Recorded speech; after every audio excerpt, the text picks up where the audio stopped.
नमस्कार किसान साथियों, स्वागत है आपका Kuldeep Kumar technology Facebook page और यूट्यूब चैनल पर।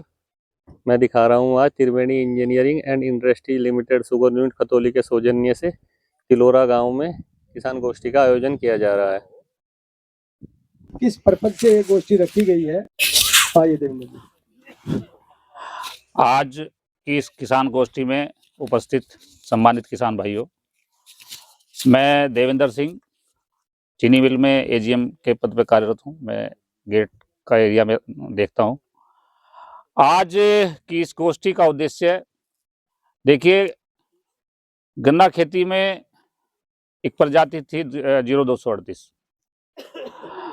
ये वैरायटी अपने आप में एक चमत्कार थी, लेकिन समय के साथ इस वैरायटी की उत्पादन क्षमता कम हुई है और किसान की उत्पादन लागत बढ़ गई है। तो आज इसी विषय पर चर्चा होगी कि कैसे गन्ने का उत्पादन बढ़ाया जाए और कैसे उत्पादन लागत को कम किया जाए। कुछ चीजें आप लोग इतने लंबे समय से खेती कर रहे हैं, कुछ चीजें ऐसी हैं जो ज्यादा प्रभावित करती हैं हमारी गन्ने की पैदावार को, जिसमें सबसे पहली चीज है मिट्टी का स्वास्थ्य। हम लोग रासायनिक खेती इस समय कर रहे हैं और जो मिट्टी है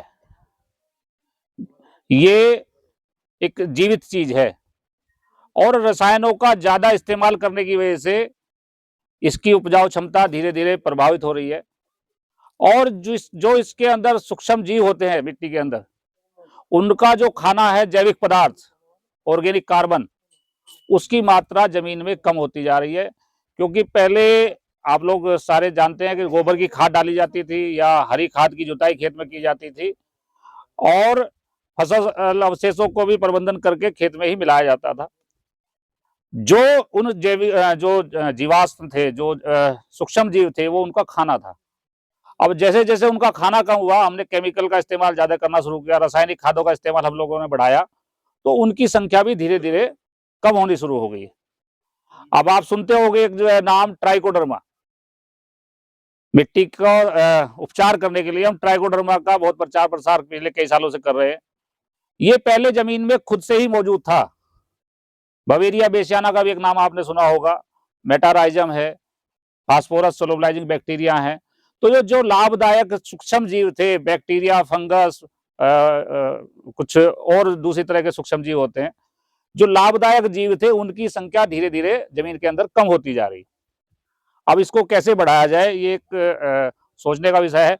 अगर ये इस मिट्टी के अंदर सूक्ष्म जीव जीवित रहेंगे तो ही मिट्टी जीवित रहेगी। मिट्टी को जीवित रखना बहुत ज्यादा जरूरी है कोई भी फसल उत्पादन करने के लिए।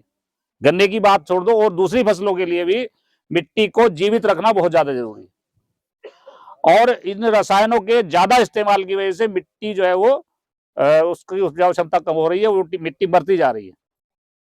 तो हमें ऐसा समायोजन करना है, क्योंकि अब गोबर की खाद, क्योंकि पशु रखने कम कर दिए, गोबर की खाद भी नहीं मिल पा रही है। तो कैसे इसमें संतुलन बना के रखा जाए, ये सोचने की बात है। तो दो तीन चीजें हैं जो आप लोगों को करनी पड़ेगी। एक तो ऑर्गेनिक कार्बन बढ़ाया जाए। जो ऑर्गेनिक कार्बन है जमीन के अंदर, वो 0.6 से 0.8 जो अच्छी जमीन है उसमें होना चाहिए। लेकिन जब हम यहाँ सोयल सैंपल कराते हैं, हमने अपने इस एरिया के हर साल हम कुछ सोयल टेस्ट कराते हैं, उसमें उसकी मात्रा 0.3-0.4% ही हमें मिल पा रही है। तो जीवांश कार्बन यदि अच्छा रहेगा तो ही ये सूक्ष्म जीव की इनकी संख्या बढ़ेगी। तो जीवांश कार्बन बढ़ाने के लिए हमें जो है जीवांश पदार्थ जमीन के अंदर पहुंचाना पड़ेगा। जैसे गोबर की खाद है, उसको आप तैयार करके डालें। आप जो है वो इंटरक्रॉपिंग, क्योंकि सघन खेती हम लोग कर रहे हैं, खाली खेत तो रख नहीं पाते क्योंकि खर्चे इतने ज्यादा है, खाली खेत रख के तो काम नहीं चलता। तो हम उसमें इस तरह के कुछ क्रॉप साइकिल अपनाएं कि गन्ने के बीच की जो लाइनें हैं उनके अंदर कोई दलहनी फसल की बुआई कर दें। और भले ही उसमें आपको जैसे किसान कहते हैं कि जंगली जानवरों का नुकसान है, वो हो नहीं पाता, भले ही उसमें आपको एक दाना ना मिले, लेकिन वो जमीन की जो सेहत है उसको सुधारने का काम करेगी। आप जैसे स्प्रिंग में बुआई करते हैं, जो इस समय बुआई होगी, बसंतकालीन बुआई, तो उसमें जो है उड़द, मूंग, लोबिया कुछ भी आप डाल सकते हैं।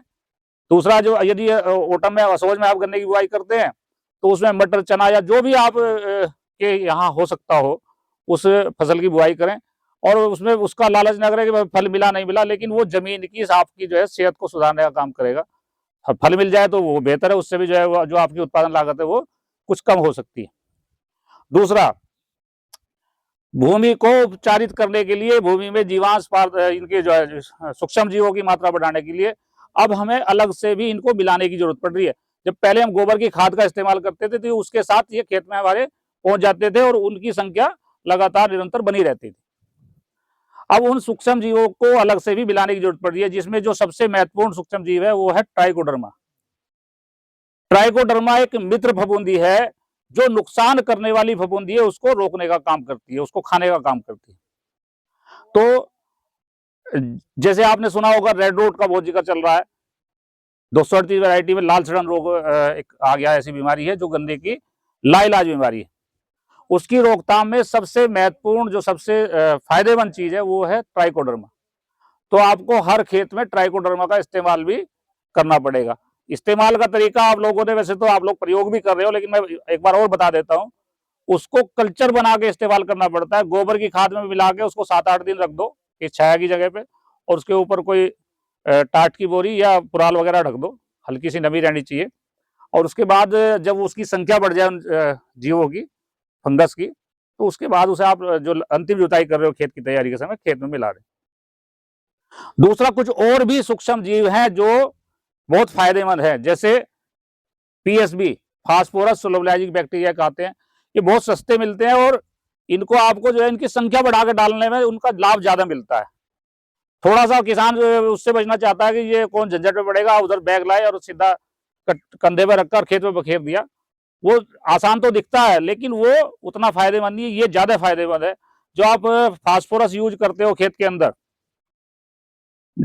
डाई के रूप में, उसमें से मुश्किल से 30-40% ही आपको मिलता है, बाकी 60% वो जमीन के अंदर स्थिर अवस्था में चला जाता है, सेट हो जाती है। उसको घुलनशील बनाने के लिए एक बैक्टीरिया है फास्फोरस सोलोबिलाइजिंग बैक्टीरिया, पीएसबी। तो इसी तरह से जैसे ट्राइकोडर्मा है वैसे ही एक पीएसबी भी आता है। उसको भी आप गोबर की खाद में कल्चर बना के इस्तेमाल यदि करेंगे तो वो काफी हद तक जो आपके खेतों में जो है बेकार पड़ी हुई फास्फोरस जो पौधे को नहीं मिल पा रही है, अनसोल्युबल फॉर्म में चली गई है, वो भी पौधों को प्राप्त हो जाएगी। उससे भी आपकी काफी लागत कम हो जाएगी। जो आप अलग से डालोगे वो कम मात्रा भी आपकी अच्छा काम करेगी। कुछ कीट भी हैं जो गन्ने के जड़ों में नुकसान करते हैं, जैसे रूट बोरर।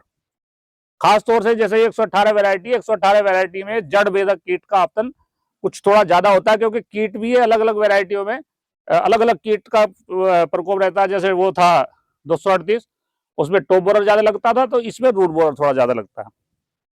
उसके बचाव के लिए एक मेटाराइजम इसी तरह का एक बैक्टीरिया है, फंगस है, तो उसे भी आप कल्चर बना के इस्तेमाल करेंगे तो वो भी आपके इस कीट को रोकथाम के लिए बहुत अच्छा काम करता है। दूसरा, जैसे मैंने बताया कि मिट्टी तो सबसे ज्यादा जरूरी है ही। दूसरा जो रोल करता है जो आपकी पैदावार घटाने बढ़ाने में, वो वैरायटी का बहुत बड़ा रोल है। जैसे 238 वैरायटी जब आई तो जो हमारी एवरेज उत्पादन था वो यदि 30-40 का था, 50 का था, 60 का था, तो वो एकदम से 1.5 गुना 2 गुना हो गया। तो बहुत अच्छा उसने उत्पादन दिया, लेकिन समय के साथ साथ उसमें बीमारियों से लड़ने की ताकत धीरे धीरे कम होने लगी और एक नया वेरिएंट आ गया बीमारी का 238 में, CF13। उसने ये वैरायटी प्रभावित कर दी और धीरे धीरे हमें ये वैरायटी अब कम करनी पड़ रही है। तो अब बात आती है कि कौन सी वैरायटी लगाए। किसान के सामने बड़ी समस्या है, क्योंकि उतना उत्पादन देने वाली कोई वैरायटी अभी कोई नहीं मिल पा रही है। तो अब 118 का जैसा बराबर में प्लॉट देख पा रहे हैं, 118 एक अच्छा विकल्प है, लेकिन इसमें किसानों की तरफ से समस्या बताई जाती है कि इसमें रैटून की बड़ी समस्या है, रैटून नहीं हो पाती।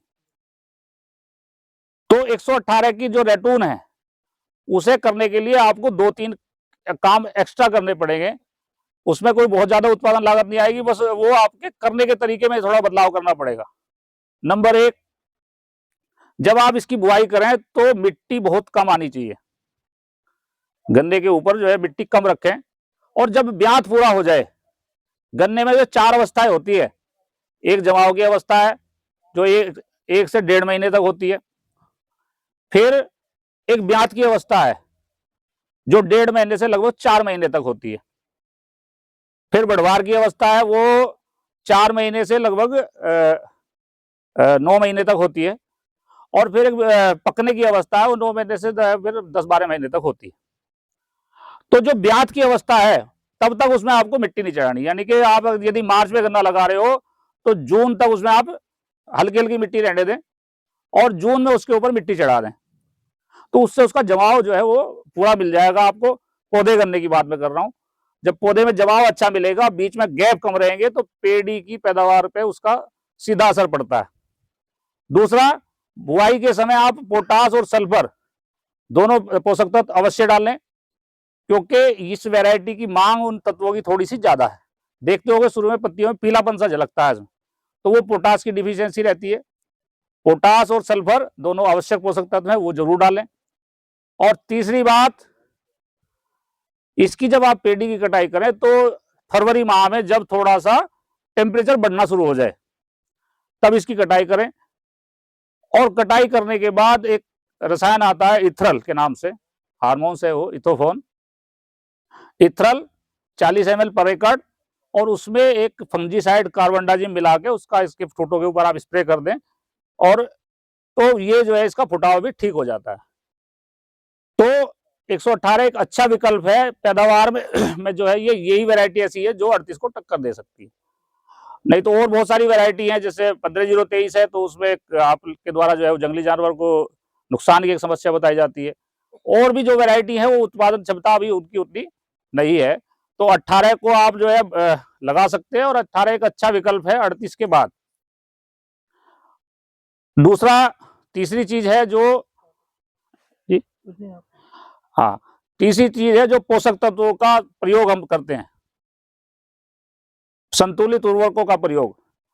हमारे द्वारा बहुत ज्यादा केमिकल का इस्तेमाल तो किया जा रहा है, लेकिन उसको संतुलित मात्रा में बहुत कम लोग इस्तेमाल कर पा रहे हैं।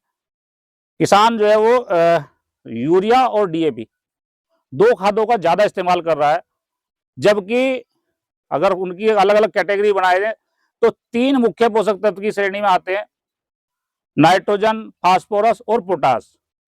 जितनी यूरिया की जरूरत है उतनी ज्यादा जरूरत पोटास की भी है। तो संतुलित मात्रा में पोषक तत्वों का इस्तेमाल करें।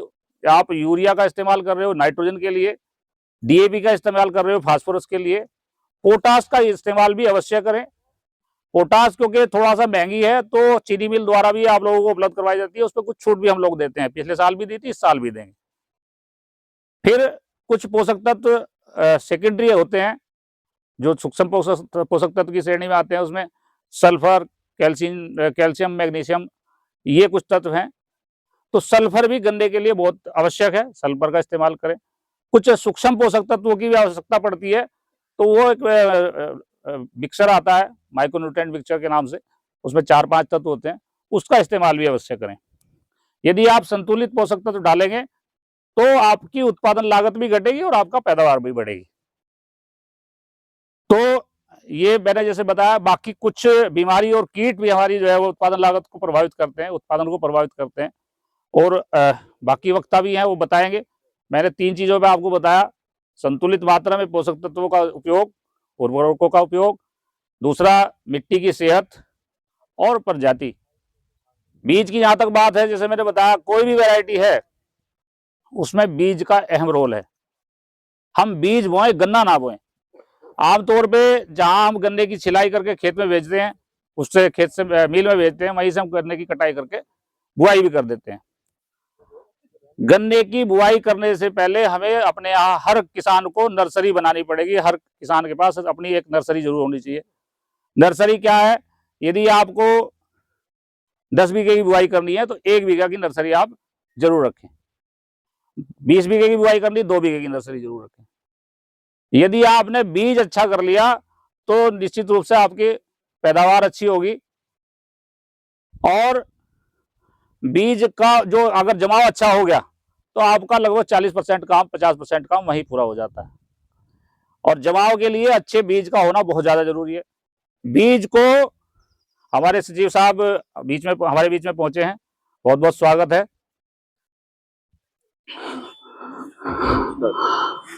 आइए सर।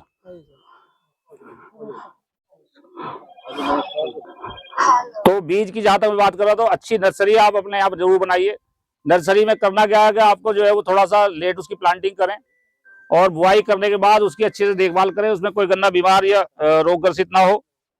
और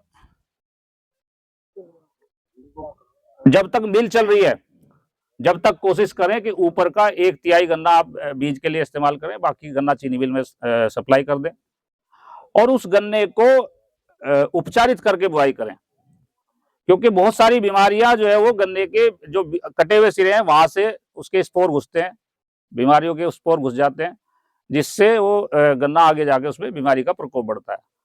यदि आप उसमें दवाई लगा दोगे तो वो बीमारी फैलने की संभावना बहुत कम हो जाएगी। उसके ऊपर भी कुछ स्पोर लगे रहते हैं, वो भी जो है उस फंजीसाइड से हट जाएंगे। तो बीज को उपचारित करने के लिए हेक्सास्टोप फंजीसाइड में आप वैसे तो बढ़िया तो ये है कि जो डॉक्टर बख्शीराम जी उनकी रिकमेंडेशन तो ये है कि 8 से 10 घंटे यानी कि पहले दिन आप उसको डुबो दें, अगले दिन निकाल के उसकी आप बुआई कर दें। लेकिन यदि इतना भी नहीं आप कर पाते हो तो कम से कम 30-40 मिनट जरूर उसको डुबोएं। 0.1% के घोल में, 0.2% के घोल में भी डुबो सकते हैं, कार्बन डाइऑक्साइड वगैरह इस्तेमाल कर रहे हो तो बीज का उपचारित होना भी बहुत ज्यादा जरूरी है। गन्ने के जो टुकड़े हैं उनको जो है 2 आंख के टुकड़े आप काटे, जितना छोटा टुकड़ा होगा उतना जमाव अच्छा होगा। सीधा सीधा है जो एवरेज आता है, जो हम बुआई करते हैं जो 3-4 आंख का टुकड़ा, उसका जमाव 30% के आसपास आता है। जितना बड़ा टुकड़ा होता जाता है उतना जमाव हमारा कम होता जाता है, जितना छोटा टुकड़ा होगा उतना जमाव अच्छा होगा। तो 2 आंख का टुकड़ा इस्तेमाल करें, 50% के आसपास का जमाव आपको मिल जाएगा, 60% का। यदि आप 4 आंख का टुकड़ा करते हो तो 25-30% का जमाव हो जाता है। तो जमाव ये आपके हाथ में है, बढ़ाना घटाना। तो आप थोड़ा सा ये ध्यान रखें कि आप गन्ने का टुकड़ा छोटा रखें। गन्ने में से यदि कोई आपको बीमार गन्ना दिखाई देता है, कीट लगा गन्ना दिखाई देता है, उसे उसी समय उसकी छटाई कर दें। तो यदि ये इन चीजों का आप ध्यान रखोगे तो आपका जमाव अच्छा होगा, और जमाव यदि अच्छा होगा तो उसका उत्पादन पे बहुत ज्यादा असर पड़ता है। तो बहुत बहुत धन्यवाद, आपने बड़े ध्यान से मेरी बात सुनी।